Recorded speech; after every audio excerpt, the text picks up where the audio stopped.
Hey guys, welcome back to the Trelevate podcast. Today we're talking about Working Genius, this new, you could say, personality discovery, working efficiency of energy test that's going into the corporate world and helping businesses become incredibly efficient in what they do. And I am joined today by Mr. Josh Chumley. How are you doing today? Great, man. How are you? I'm doing really well. And Josh, you are, if I'm not mistaken, you're the president of XCL Group, correct? XCL Group. Yep. XCL Group. And tell me a little bit about that. So XCL Group, we focus on executive one-on-one coaching, business strategy, and we also do some marketing and branding. We really want to see organizations healthy, not just smart. Smart is strategy. Healthy is about culture, transformation, and then actually, do you get stuff done during the day? Not just activity, but results.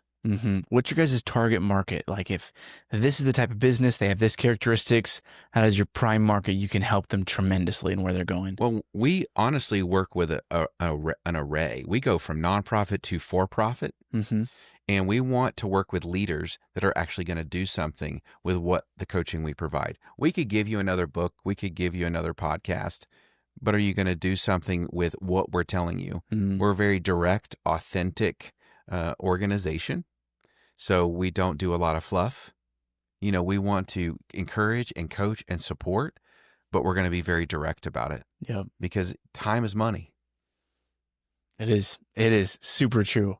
So, okay, so just tying this all together, I can see how you gravitate towards Working Genius because you described yourself as a facilitator and disruptor of kind of bringing the Working Genius to a company, to a workforce to help them become efficient and find their inner genius within a company. That's right.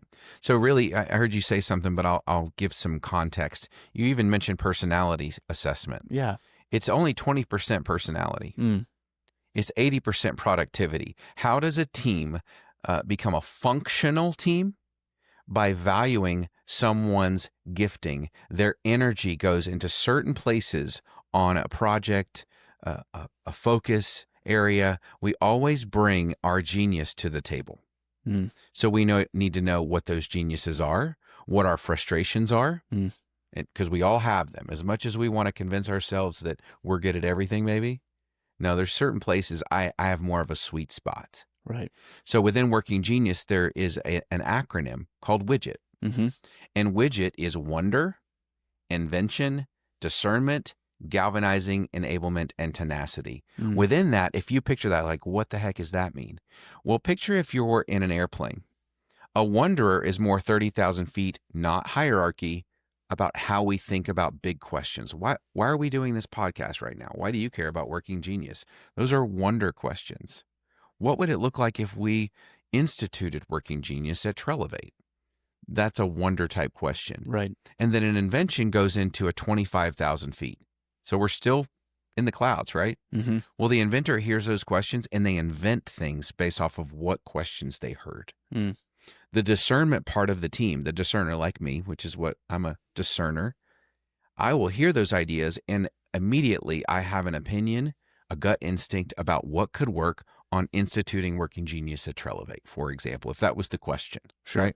And the idea was to implement it. So I will discern what's going to work and what's not very quickly.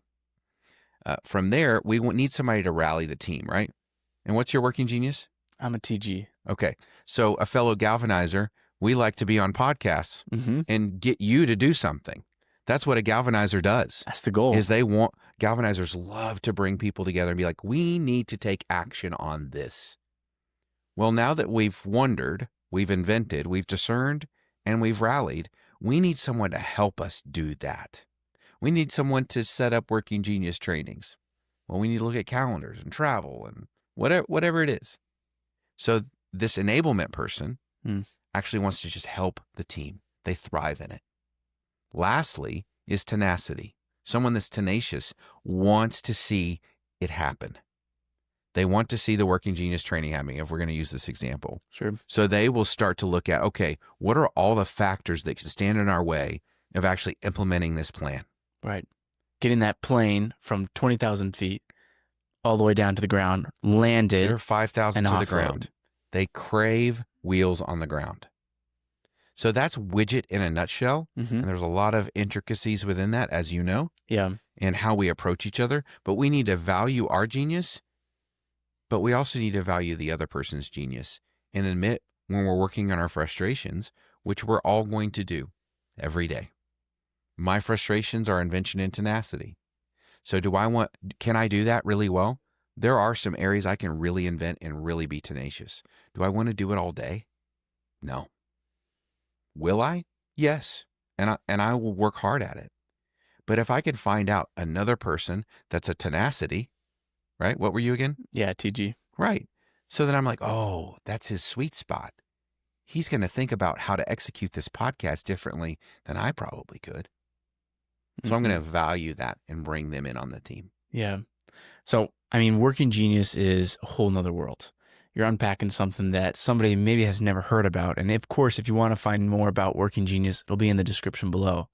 But within that, you have a special, unique vantage point because you get to work with a variety of organizations and a variety of companies, even churches as well, that have implemented Working Genius. And my question for you is, what's the result, big picture, of Working Genius lived out well in an organization, church, people group? And how are you seeing those results? What's something that's setting this apart? Why is this such a game changer? What if I told you could have 20% higher productivity, which will result in higher revenue through Working Genius?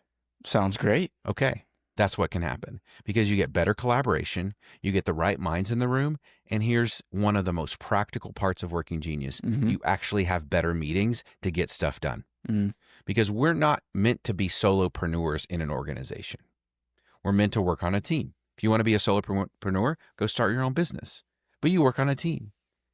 And these big ideas that are coming down through Trelevate, what are we going to do to actually execute on them to gain more revenue and serve our customers and clients better? So better collaboration, more direct conversation around how we're rubbing each other the wrong way with our geniuses, which does happen. And then you get better meetings, which is time in our day. Oftentimes, too much of our week is in meetings. So why don't we make them better by understanding the type of meeting that it is? Is it a galvanizing enablement tenacity meeting? We're going to get it done. Or we're going to go into more ideation where we're talking about big questions and creating ideas. Most meetings that I'm in, they will divert the subject matter into their genius. And those wonder inventors love them, but this may not be the time to ideate. This may not be the time to discern. I'm a discerner. I'll treat every conversation as a discernment. Sure. Oh, I find myself doing the same thing. I'm like, well, no. What's the tenacity here? What's the deadline? Where's let me finish that project, right? Right. And so if we're not careful, we actually hijack a meeting. We hijack a conversation. So you tell me what the cost benefit analysis is when people actually start behaving to the Working Genius model, bring their genius to the table, and then we're actually able to become more productive and gain higher revenues. It's huge. Absolutely. Josh, just thinking about where Working Genius is going and where it's been, what's been your experience with the fruit that it's come about? Has it surprised you with how wonderful Working Genius has been, or has it been subpar? Well, the results only come if you actually implement the 6 types of Working Genius. What I'm finding is organizations that are half in, half out, this doesn't work. And that's pretty much for anything, right?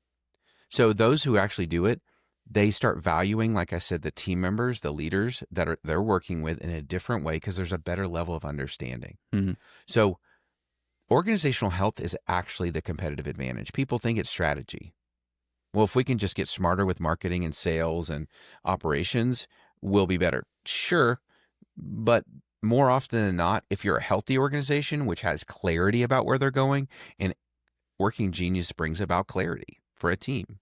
And there's other ways to do that as well. But Working Genius is one of the foundational ways to gain clarity, which is a distinct advantage when you're in the marketplace rather than just another strategy.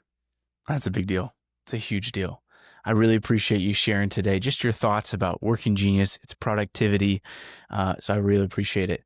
How can people get in touch if they want to reach out, either get in touch with your company and organization or to learn more about Working Genius? Sure. So you can actually go to xcl.group. You can submit an inquiry on there. Happy to connect with you because I'm telling you, this will change things for you. Working Genius is one of the things that we do. There's so many different approaches that we take to understand where someone is with their people, their process, and their performance. Absolutely. And I can say personally, from being at Trelevate and being blessed by your guys' work here, it's worth it. So I encourage you, go check it out. Link will be in the description. Thank you guys so much for tuning in. We'll see you guys next week.